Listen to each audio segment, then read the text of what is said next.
Once upon a time, there is a beautiful princess who spent many happy hours playing by herself. One fine day, the little princess was playing with her toys. Then she went out to take a walk by herself in the garden. Now she had a golden ball, which was her favorite plaything, and she was always kicking a ball back and forth around her garden.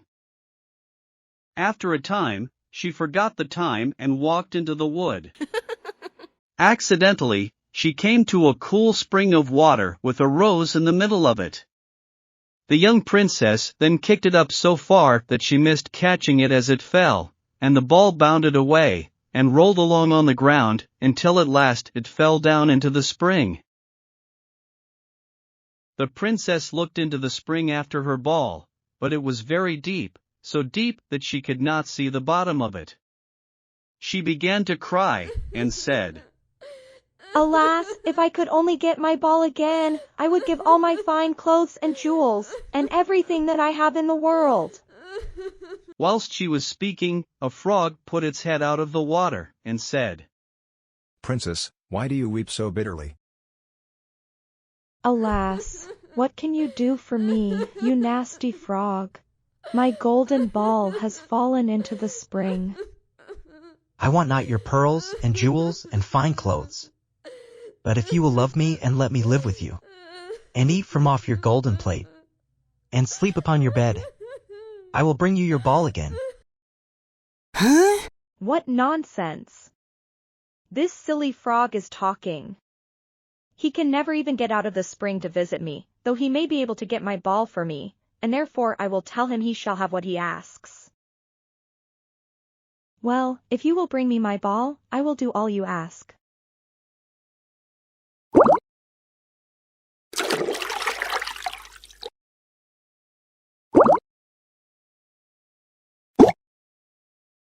As soon as the young princess saw her ball, she ran to pick it up, and she was so overjoyed to have it in her hand again, that she never thought of the frog, but ran home with it as fast as she could.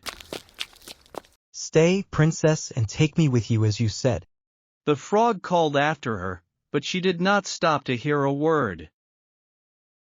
The next day, just as the princess had sat down to dinner, she heard a strange noise: tap, tap, plash, plash, as if something was coming up the marble staircase, and soon afterwards there was a gentle knock at the door, and a little voice cried out and said, "Open the door, my princess dear. Open the door to thy true love here. And mind the words that thou and I said, by the fountain cool in the greenwood shade." Then the princess ran to the door and opened it, and there she saw the frog, whom she had quite forgotten. At this sight she was sadly frightened, and shutting the door as fast as she could came back to her seat. The king, her father, seeing that something had frightened her, asked her what was the matter. "There is a nasty frog at the door, that lifted my ball for me out of the spring this morning. I told him that he should live with me here, thinking that he could never get out of the spring, but there he is at the door, and he wants to come in." While she was speaking, the frog knocked again at the door, and said, "Open the door, my princess dear. Open the door to thy true love here. And mind the words that thou and I said, by the fountain cool in the greenwood shade." "As you have given your word, you must keep it, so go and let him in."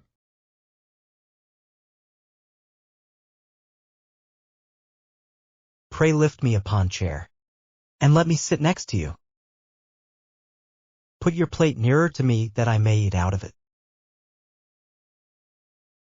Now I am tired, carry me upstairs and put me into your bed." And the princess, though very unwilling, took him up in her hand, and put him upon the pillow of her own bed, where he slept all night long. As soon as it was light the frog jumped up, hopped downstairs, and went out of the house.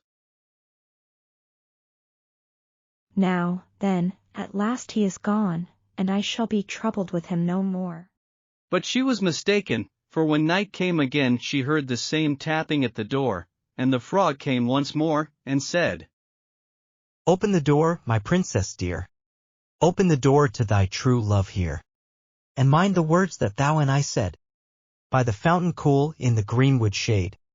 And when the princess opened the door, the frog came in, and slept upon her pillow as before, till the morning broke. And the third night he did the same. But when the princess awoke on the following morning, she was astonished to see, instead of the frog, a handsome prince, gazing on her with the most beautiful eyes she had ever seen. He told her that he had been enchanted by a spiteful fairy, who had changed him into a frog, and that he had been fated so to abide till some princess should take him out of the spring, and let him eat from her plate, and sleep upon her bed for 3 nights. You have broken his cruel charm, and now I have nothing to wish for but that you should go with me into my father's kingdom, where I will marry you and love you as long as you live. The young princess, you may be sure, was not long in saying yes to all this, and as they spoke a brightly colored coach drove up, with 8 beautiful horses, decked with plumes of feathers and a golden harness, and behind the coach rode the princess' servant, faithful Heinrich, who had bewailed the misfortunes of his dear master during his enchantment so long and so bitterly, that his heart had well nigh burst. They then took leave of the king, and got into the coach with 8 horses, and all set out, full of joy and merriment, for the princess' kingdom, which they reached safely, and there they lived happily a great many years.